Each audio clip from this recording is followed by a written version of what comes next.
Hey, what's going on, guys? It's an exciting day because we've got a new master grade here to check out. Well, it's not entirely new. It's using some of the frame of the Zaku Warrior, but it's the Mobile Ginn master grade here from Gundam Seed with that box art looking very cool. It's in that same kind of styling like the Zaku Warrior was as well too, sort of a little bit more edgy kind of style. Doesn't really appeal to me quite as much, but it's very detailed, which is nice. I mean, they look good once they're all painted up. Let's go ahead and check out the box and then we'll check out the kit. So right here on the front for our cover art, we've got a very cool scene of the Ginn fighting there in the colony. I think it was from like the first encounter with the Strike Gundam there. But it looks very cool, all very styled up, and then it's got that big massive sword, also a very cool signature weapon of the Ginn to have a big kind of like physical sword on the sides of the box here, just kind of the same thing, a close-up image of that. And on the bottom of the box there, you got a front and rear view, what the kit looks like when it's all painted up in the official colors there. It's got that two-tone gray with the nice orange and red accents on there. There's the backpack, which looks very nice. The thrusters all around. It's got the missile pods on the legs. It's got the rifle and the sword, of course. There's a look at the frame, which again, it's going to be borrowing some frame parts from the Zaku Warrior. That's fine. That was a very good frame. I don't want to say great frame. I mean, it's fine. Decent frame. Not very detailed, unfortunately. And then it looks like we've got, once again, swappable fingers for our hand parts. The missile pods can be held in the hand. I didn't know that those were able to do that, but there you go. Oh, it's got like the handle that pulls out of the back of it. There you go. Very cool. Weaponry, it's got some additional weapon ammunition there that you can utilize or you can store up there. It's got some marking stickers, a figure in there in the cockpit, and then there's a little photograph there, what it looks like just straight out the box with just the stickers applied and no other painting or anything done to it. Looks very nice. And let's go ahead and crack it open. First off, there's that sticker sheet looking quite large. Just regular marking stickers with this, as usual. And then down here we've got the instruction manual. So on the front of the instruction manual, just the same box art there once again. On the back side, a nice big large photo there of the kit painted up for your reference without the markings on there, I'll note. You usually don't put the markings on these photos like that. On the inside here, we've got a little bit more about the story. This is all in Japanese and in English, so if you want to read a little bit about that, again, there it is facing off with the Strike Gundam. I don't know what I was trying to say there. Painting guide here, there's your colors for that, all listed. Again, it's in Japanese and in English for your reference. The pilot figure painting guide there as well, too. And then over here, some more details about the different aspects of the Mobile Ginn, about the head, the arms, the legs, some of the articulation features in there. Check it. Over here, a little bit about the pilot and the weaponry down there at the bottom as well too. So going right back to the front of the manual, we've got a bunch more information, a big wall of text here. Again, in Japanese and in English.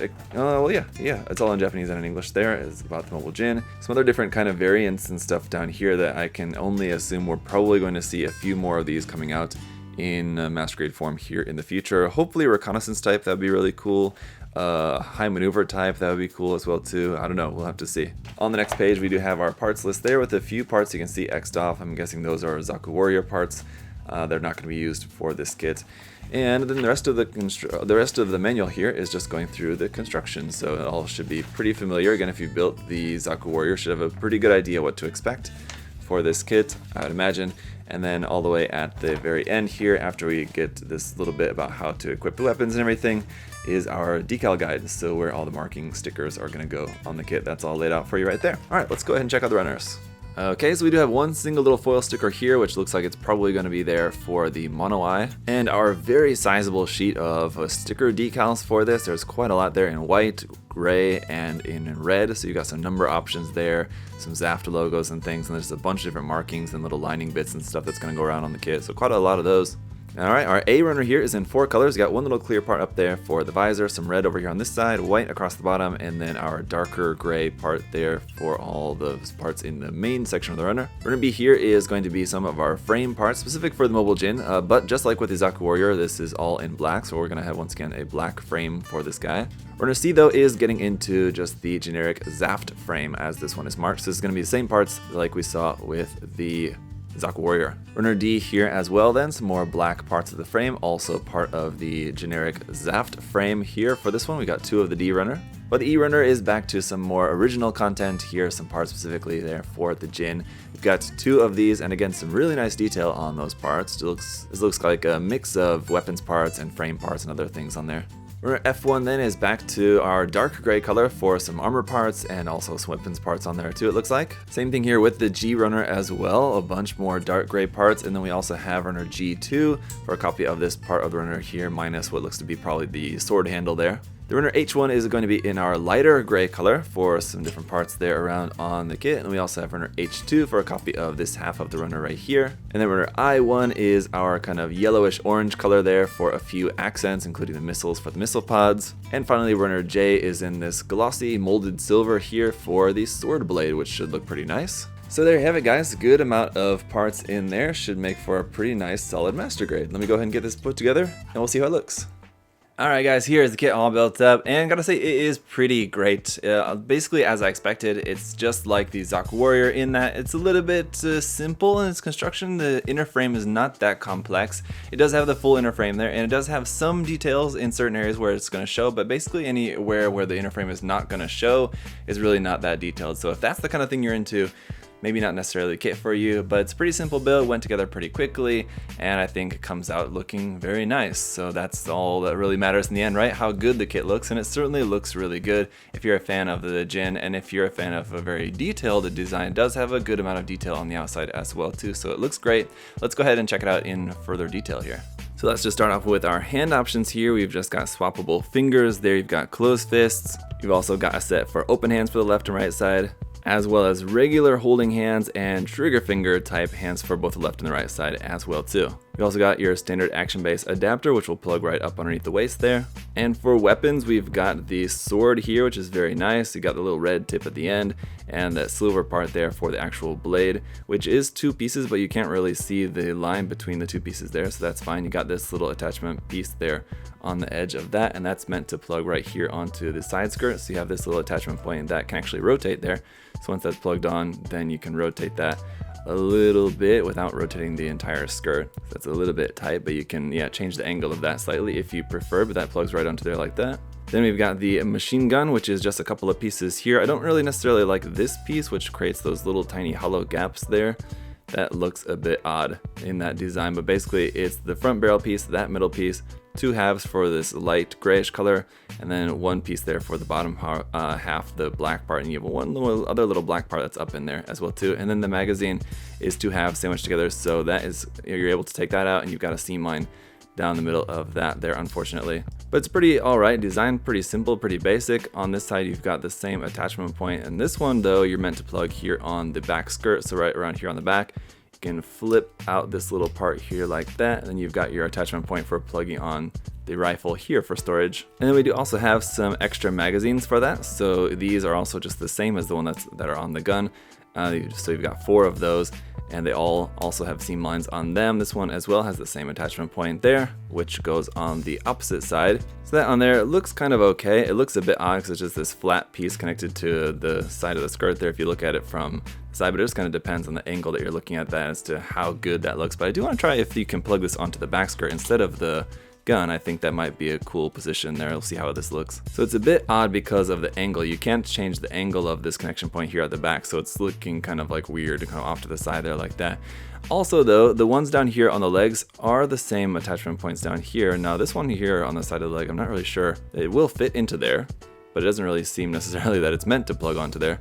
Actually, I don't know what these lower attachment points are actually for in reality, but what these black ones are for the missile pods. So you have a left and the right version. They're slightly different. They're not exactly the same, so make sure you pay attention to which one's which. That'll just plug right there onto the side of the leg, and again, you can rotate that a little bit if you want. This is just really just a few pieces, but it looks great. The black with the orange missiles in there, you can see a little bit on the inside as well too. This part on the back will pull out as a handle to be able to handhold these as well too, as just a handheld weapon to launch your missiles out at the enemies. But that is it for all of the accessories. So it's cool that everything can actually plug onto the mobile suit, so that will be very nice. I'll show you guys that here in just a little bit. But it's always great when you can store the accessories on the actual mobile suit rather than having to just keep them all left off to the side or something, which you will have to do with all your hand parts, of course, but that should be expected. Let's talk about some of the articulation. As for the stickers though, real quick, I put a few of them on, but not really even close to all of them. There's still a lot more that I didn't put on. I just put a few on there just to show you guys kind of in general how they look. Again, I don't really necessarily like the decal scheme for this kit, unfortunately. So as for the head, that will go up to all the way up to there, which is quite nice. That should be good for some like flying poses like that.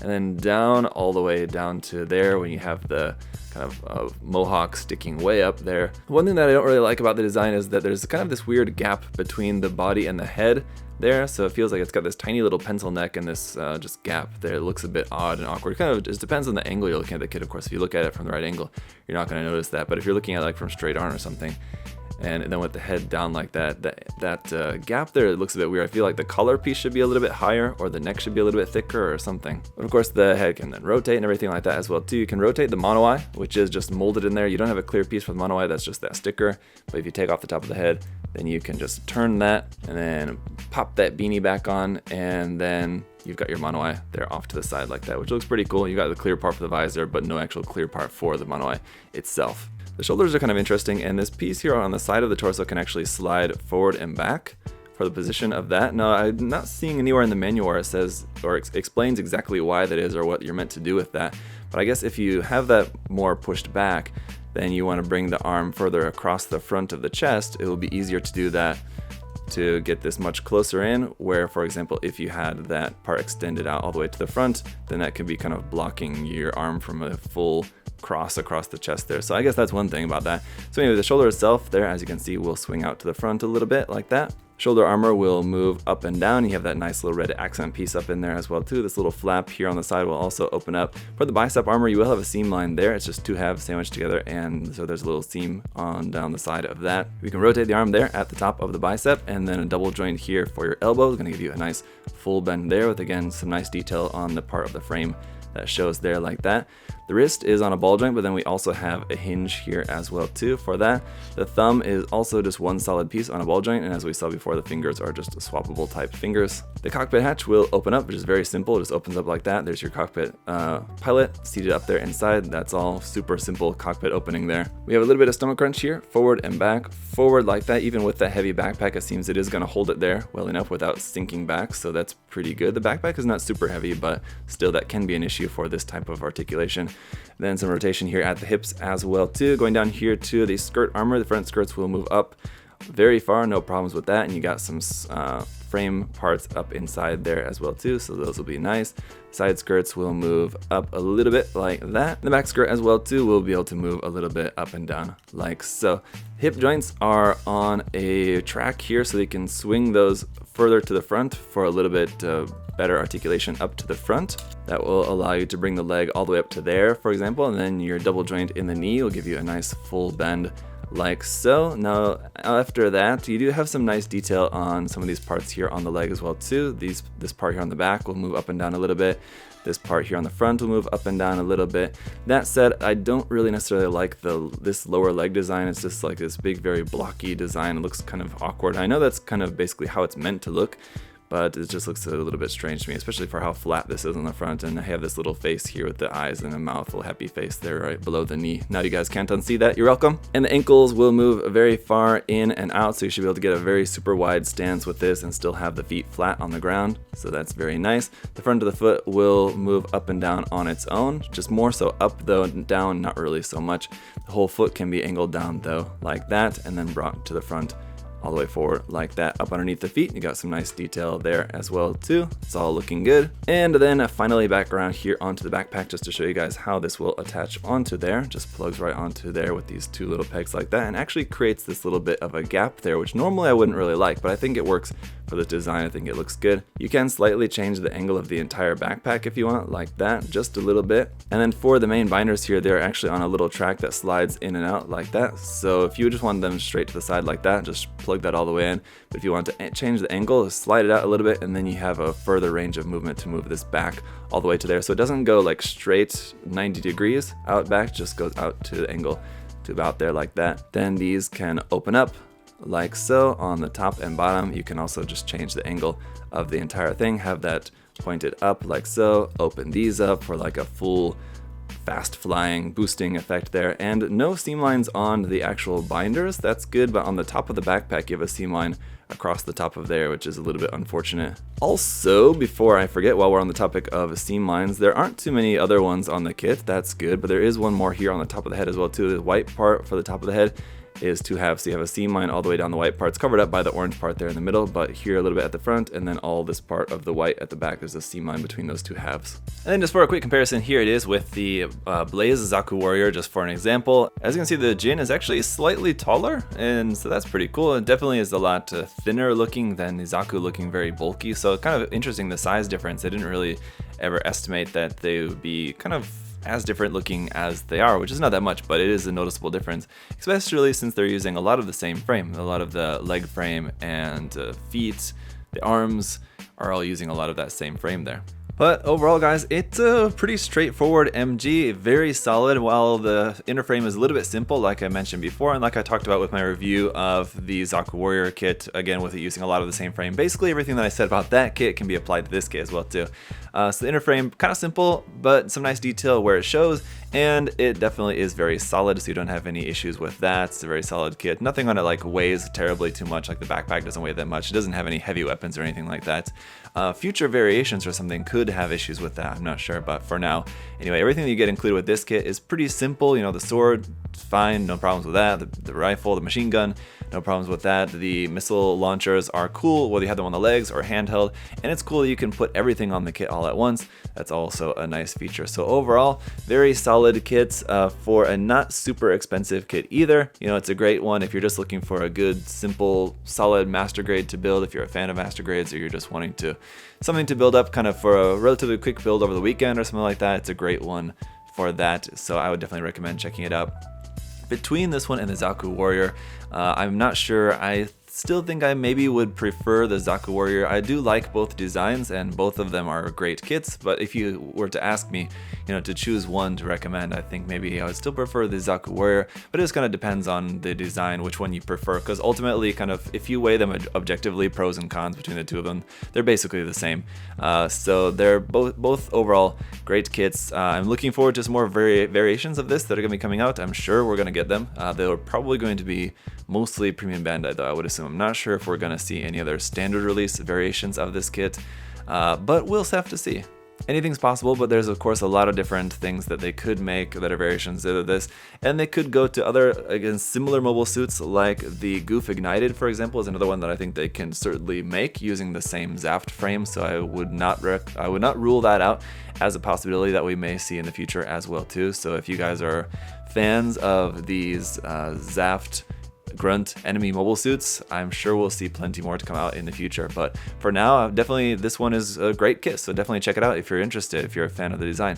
If you guys have any other further questions or comments about the kit, though, of course, do feel free to ask down in the comment section below. For now, guys, check the kit out at USA Gundam Store. I'll have the link and my coupon code there for you guys to use in the video description down below. So thank you so much for checking that out, for your guys' support, and just for liking the video, commenting, subscribing, all of that as well too, guys. Really helps out a lot, so really appreciate it. And until next time, guys, I hope you're all having a great day. I'll see y'all later. Bye-bye.